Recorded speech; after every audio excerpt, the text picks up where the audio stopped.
Welcome back to CLIC Connect. I'm your host, Craig.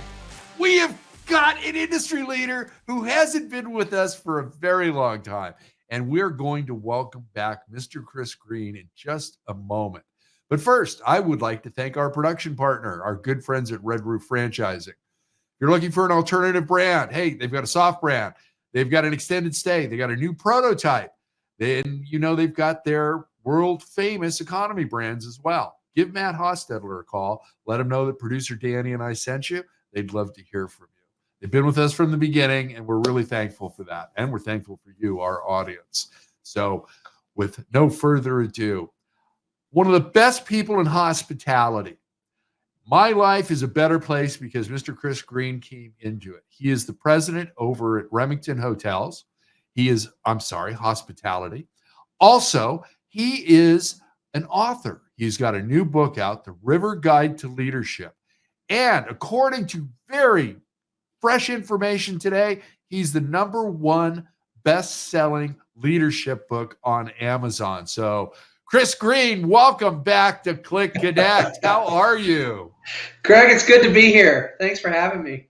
Oh, it's always a pleasure. You make us better every time you're on. We learn something. We have a great show, and it's just a privilege. I thank Glenn all the time for the introduction, and it's just such a privilege. You're very busy, and thank you for making the time to rejoin the conversation today. It means the world to us. You don't have any idea what a compliment that is. I for those people that know me like you, my goal is to see other people succeed and thrive. Yep. And if I can be a part of somebody enjoying life a little bit more, then that's a life well lived by me. That's kind of my goal. So I agree. And, I use your name all the time. You and Tom Gachet are two of my favorite industry leaders. And your personalities are very similar, but you both started out as hourly employees. And you've got that mentality. You know it, you don't forget it, and you appreciate every one of your associates, no matter who they are, either in the corporate offices or on site at each and every one of your assets. And that's a skill that really can't be taught. And it's something that I think is needed not only through the rest of our industry, but every industry. And I thank you for that. I always bring your name up, always, because of that. And you remember that and you take care of your associates. So thank you for the important role you play within the hospitality community. I think sometimes, Craig, I might be a little bit Pollyanna, but I see once in a while on LinkedIn, somebody will post something that says, I was raised to treat the janitor the same way as I was the CEO. Yeah. And when I read that, I think, my gosh, why do we have to be trained to do that? Why isn't that just who we are as humans, right? So, exactly. I get it. I get what they're trying to say, but how about we just do that, right? Let's just be that. So should be natural, just like breathing. Treat everybody the way you want to be treated. Yeah. You may not know that in your 20s because you're bulletproof, and all of a sudden you can vote, you can drink, you can go here, there, everywhere. And it takes a little while to get that nonsense out of your system. My son's in his 40s, but in his early 20s, he was a man cub. He was still trying to figure it out. Yeah, for sure. So your new book, The River Guide to Leadership. Tell us about the book, please, Chris. So anybody that's worked with me for more than a hot second has heard Chris Green talk about the riverbanks. It's a leadership philosophy that I've developed over my career, and it really involves a story of a trip I took on the Ocoee River about 20 years ago that has evolved into a leadership mentality that has been very, very successful for me. Has helped me to transfer knowledge to all levels of our organization and put it in a way that people can understand it and grab a hold of it and then get engaged with it. And so writing the book was kind of cathartic, putting it all down. I hope that I covered it all, but I'm excited to do it. And I just wanted to give this speech and this leadership philosophy back to our industry. And I appreciate that. And I know the industry will as well.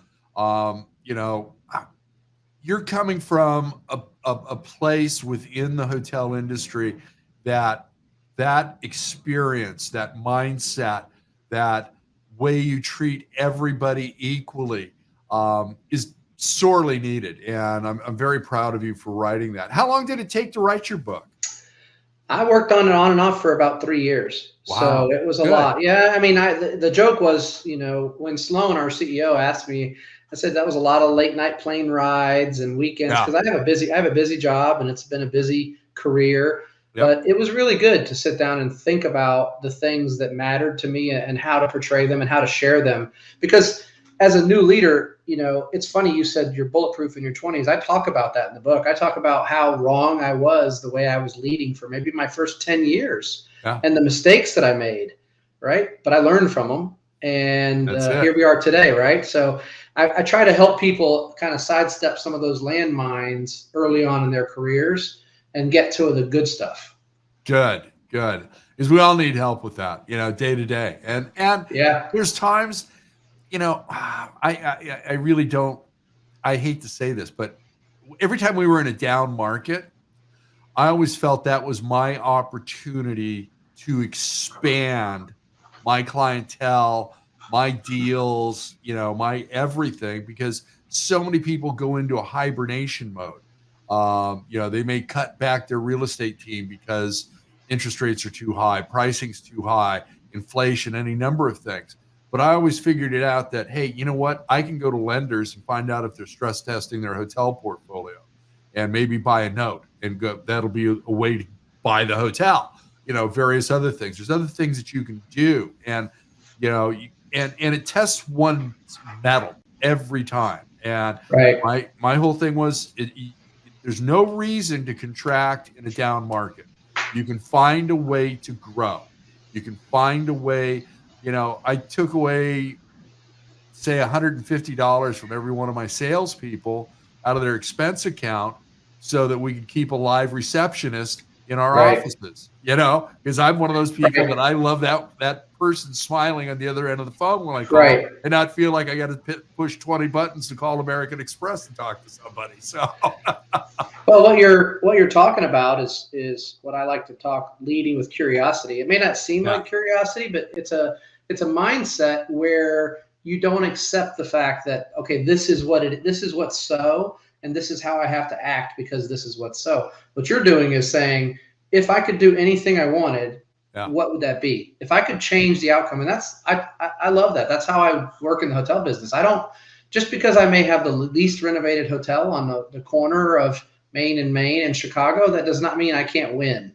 Right. That just means I got to think about harder and I got to work harder and attack different segments to win. I can still win, right? Because at the same time, I'm thinking I've got a hotel that's not fully renovated like the guy across the street. Guess what he's thinking? Oh, I have the beautiful hotel. I'm just going to enjoy my time. Well, guess what? I'm coming for you, right? So it's just a mindset. So. Yeah, I mean, complacency will kill everything. So, it's like, let me come in here. I'm going to set my hair on fire and let's go. So, absolutely. Hey, the hospitality workforce, is it getting better? What are you seeing out there?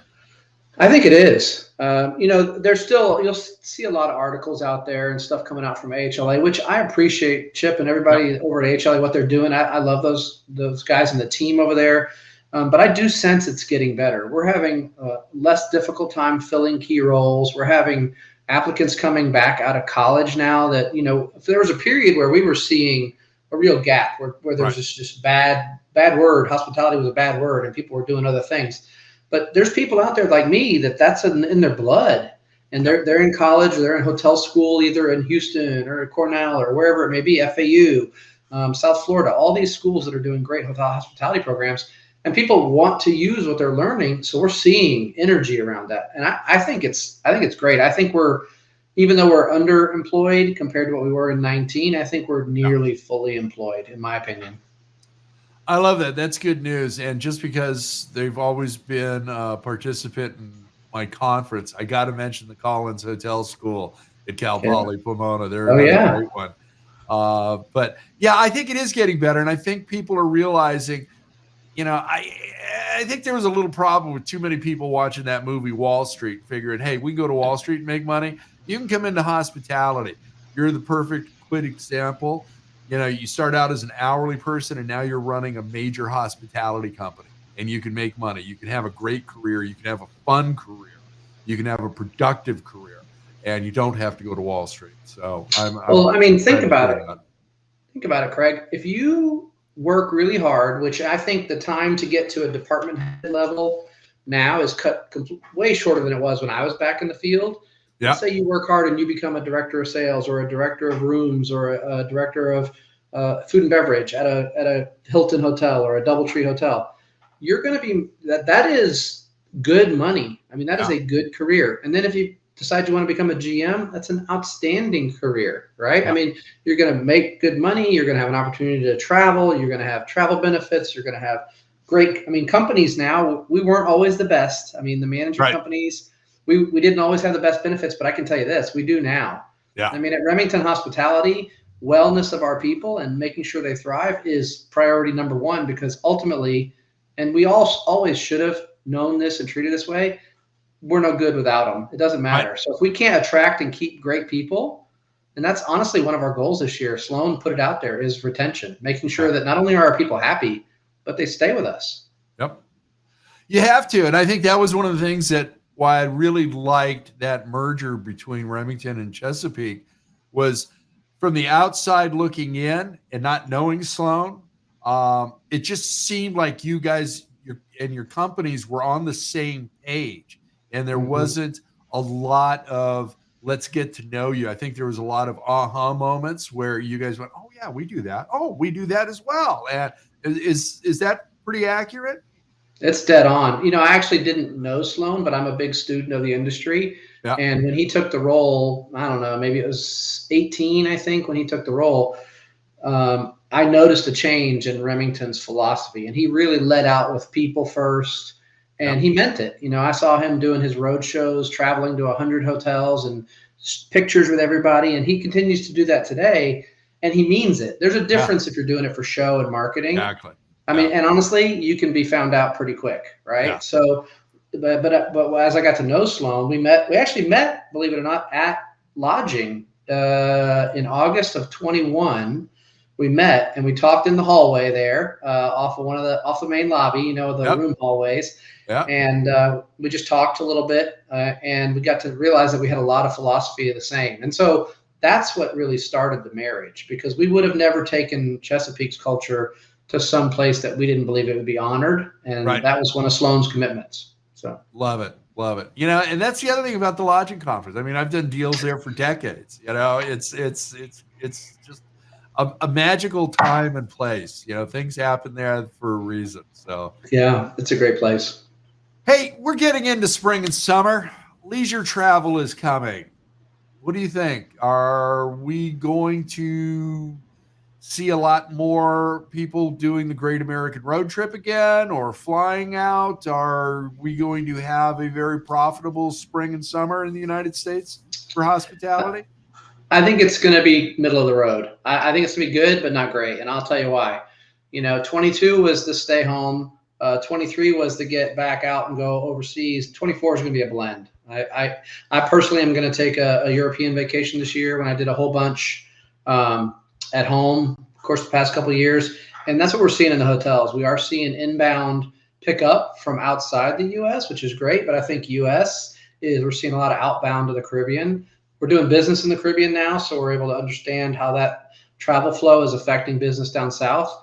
So I think I'm predicting a good summer. But if you look at the global RevPAR targets at 3.5 or so, based on the latest prognostications, I think you're going to be okay. It's not going to be fantastic. There's going to be pressure on rate. There's going to be pressure in the tertiary areas, which we just haven't seen in a while. So I think, I don't want to be, I'm always very positive, but I think it's going to be good, not great. I think you're right about that. I think we're going to have a good blend now. If we can get more inbound travel from Asia Pacific in particular, I think that helps certainly, the Western U.S. And I think if you can get more people from, whether it's Europe, the Middle East, Africa, South America, into, Florida and the East Coast, I think that helps out a lot as well. But I think it's going to be an interesting blend. And yeah, I think it's going to be pretty middle of the road. I agree with you on that. The thing is, Greg, that, and you and I have talked about this in the past, is we run 137 hotels in 37 different states and a couple different countries, and it's so market specific. So, Asia inbound travel is great in New York or in LA or Chicago, but it doesn't do anything for me necessarily in the suburbs of Tampa, Florida, or the suburbs of Cleveland. That's a whole different travel set. So, I mean, and this is why I sat with Isaac Colazzo at, where were we just at? Oh, at Alice at a dinner, the HLA nights. And I talked to him and he said, yeah, Chris, he said, the nationwide forecasts are getting to be less and less useful, because how does that matter to you if you're in Nashville or if you're in, they're good, but we don't budget by them. We budget market specific. There could be, if they build an Amazon plant in your market, oh, good, you're going to see RevPAR growth. If they don't and they move it to somewhere else, you're going to see some challenges. Or if you're oversupplied in your marketplace. So I think that's really fascinating, because we used to really think about the global indices, and now we really are market specific, very, very granular. I think you have to be successful at the level that you guys are. You've got to take that granular approach to everything that you do in every market that you're in. Now, you recently went into the Caribbean. Now, was there some stuff from Florida that translated there, like hurricane insurance and a few other things? And what's the supply chain like getting, things into a foreign country? That's got to be a whole other set of issues and trials and tribulations. It's been a learning experience. The good news is we have a lot of great partners. So we partner with some great companies for supply, procurement, and other things, and they actually work in the Caribbean, so that's helped us navigate our way. I will say that the biggest challenge has been having leadership with fluency in Spanish, right? So we were lucky enough to have Rich Garcia, who was formerly our SVP of food and beverage. He's now our head of the Caribbean and Latin America, who's bilingual, and he's actually from Peru, so he's very familiar with what what life's like down there. So. But that's been the challenge, is finding the right leadership, right? And making sure they're Remingtonized before they go down to the Caribbean, because we don't want to bring just hotel management to the Caribbean. We want to bring Remington and its philosophies to the Caribbean. And so, knock on wood, so far so good. I think we have 11 projects signed or underway down there, and a couple open. But and we just opened a Miami office, which is really exciting, right? The gateway to the Caribbean is down in Miami. So a lot of exciting things happening in 24 for us. I love it. Those are the success stories that are, part of the best part of hospitality. I've always said that hospitality is the best part of commercial real estate. Your owner operators understand it's a two-part business. It's a cash business based on a 24-hour lease, and it's a real estate play. And you marry the two properly with the right team in place, it's a home run. It truly is. And being able to get your philosophy down there and establish teams down there and a Miami office, kudos. That's just great news. I love that. Yeah, it's fun. It's fun. So last question, my friend, before we go into our lightning round. Oh, and also producer Danny's going to put up a graphic of the book now. Okay. And she's also going to put one in a little bit later. So make sure that you order your copy of Chris Green's The River Guide to Leadership from Amazon, okay? Get that today. There he is. There's a copy as well. So, bold prediction. What will the hospitality industry look like in the next 2 to 5 years, Chris? Wow, that's a great question. My gut tells me that it's going to look completely different. And I'll tell you why. I think the advent of AI is going to make a lot of changes. I don't think we have any idea exactly how to use it yet and applying it to our day-to-day work. But I started in the business when revenue management was just barely a thing. Okay. We had a Excel spreadsheet, and we had a few inbound, tracking logs to tell what we were doing. And we kind of called around for the rates to the local hotels. So that was the beginning of revenue management. And then in just 5 years later, Hilton, everybody else had massive programs. Imagine what we're going to do, because I know all the brands are studying a lot of horsepower going against AI, how to use it to inform better decision-making, pricing, scheduling, hiring, training. I honestly, it's so exciting because I love new things. So I think you're going to see an AI tech-powered business like we've never seen. I agree, and I think that's going to be, one of the really nice changes. Now, I'm also thinking, our workplace has to change. We've got to have, I don't think everybody has to be in the office at the same time. I think you can stagger people, but you still need to build that team, cohesiveness. So you've got to have people in the office, but I think you're going to see some more remote working as well. But I think AI is going to be a huge part of where we go. So I think remote work, and I'm going to date myself, right? I probably lean towards in the office. Yeah. And I'll tell you, just because I'm old school, right? I like to, but I'm also selfish.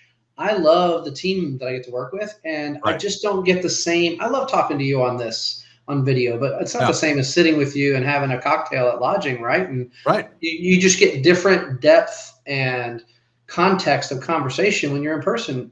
And so how do you really get to know people? And that's, to me, once you really know them, then you can understand how to motivate them. And that's how you really drive high performing teams. So I don't know what that's going to look like. I agree with everything you've said. And now when I would go into my office and I'd say hi to everybody, every team member. Okay. Ask them how their family were. I always knew their kids' names and everything else. And that's all part of it. But it's the authenticity behind that you don't get if you're not there. Then it becomes kind of like lip service. So I agree with all that. But in the back of my head, it's like, okay, I'm not getting anything done, So after I was done and I'd have a few meetings in the office, then I'd head out to a hotel lobby right down the street, work there, So I've had this really, neat, weird, dynamic relationship between being in my office and being in a hotel lobby and working there just to, get my 300, 400 emails done. So everybody works differently. So, and I always tell people, one of the things I talk about is you don't know someone else's context. You only know your own. Right. So when you're thinking, well, Craig will probably like to be in the office too. I don't know how you work. I don't know how you think necessarily. So that's a real danger when you're leading people or working alongside people is trying to assume you know what they want. Right. Exactly. Exactly, my friend. Okay, Chris, you ready for our 2-minute lightning round? I'm never ready. This is hard. This is fun. Producer Danny's going to put 2 minutes on the clock. Word association, just first thing that pops to mind. Okay? Ready. Here we go. Favorite sport? Football. Corvette or Porsche? Porsche 911 Turbo. Nice. Movie or play? Movie. Ooh, gosh. I have gotten into plays lately because they're so talented. People are so talented. Yeah, there are. Remote working? Semi-remote coming forward. Social media? I have 11-year-old, so what am I supposed to say? Good for business. Good for business. Tough for teenagers, I think. So. Yeah, I agree. Writing a book? Cathartic and challenging. Nice. Hotel lobby? The place to experience alone together, I heard. I like that. Yeah, I like that too. Best restaurant in your city? Oh my gosh. Best restaurant in my city? That's not fair. Mediterranean at the One Ocean Resort. So that's a hotel we run. It's a great restaurant. It was voted one of the top 10 restaurants and hotels. So love it. Love it. Favorite vacation location? This is for my wife, so I will say the Virgin Islands. There you go. You did that with 32 seconds left on the clock. You don't win anything, but you got some applause. Chris, thank you so much for being a part of the conversation again today. As you know, you always have an open invitation to come back. You make us better humans. Thank you, my friend. Thank you. Hey, Chris. It's an honor to be here. Get a hold of you. I'm super easy to find. You can find me on LinkedIn at W. Chris Green or at Chris Green at RemingtonHospitality.com. And thanks for having me on, and thanks for supporting my book. And also, thanks for supporting the vision of a hospitality business where people put people first. Absolutely. Thank you, Chris. And producer Dan is going to put that graphic up again right now so that you can see the book. Don't forget to order it from Amazon. Chris is now #1 leadership author on Amazon. So get your copy of The River Guide to Leadership by W. Chris Green before it's sold out. Okay. Thank you, Chris. Take care. Thanks, Craig. Thank you for joining us today. Also, I'd like to thank our production partner, Red Roof Franchising. They've been with us from the beginning, as you know. And, give Matt Hostetler a call. Let him know that producer Danny and I sent you. They've got a soft brand. They've got their extended stay, a dual brand, new prototype, and, of course, their economy brands that they've been known for 50 years. Give them a call, okay? And, we are getting ready. March 6th and 7th, the 7th Annual California Lodging Investment Conference at the West and South Coast Plaza Hotel. Join us. We've got brands, we've got lenders making loans, we've got management companies. Remington is going to be there first time. We've got various other owner operators, management companies, third-party professionals. Did I say our trade organizations? They're there too. Okay. You can register at cliconference.com. Thank you. And as I'm fond of saying, be kind. Share your knowledge. Now go be amazing.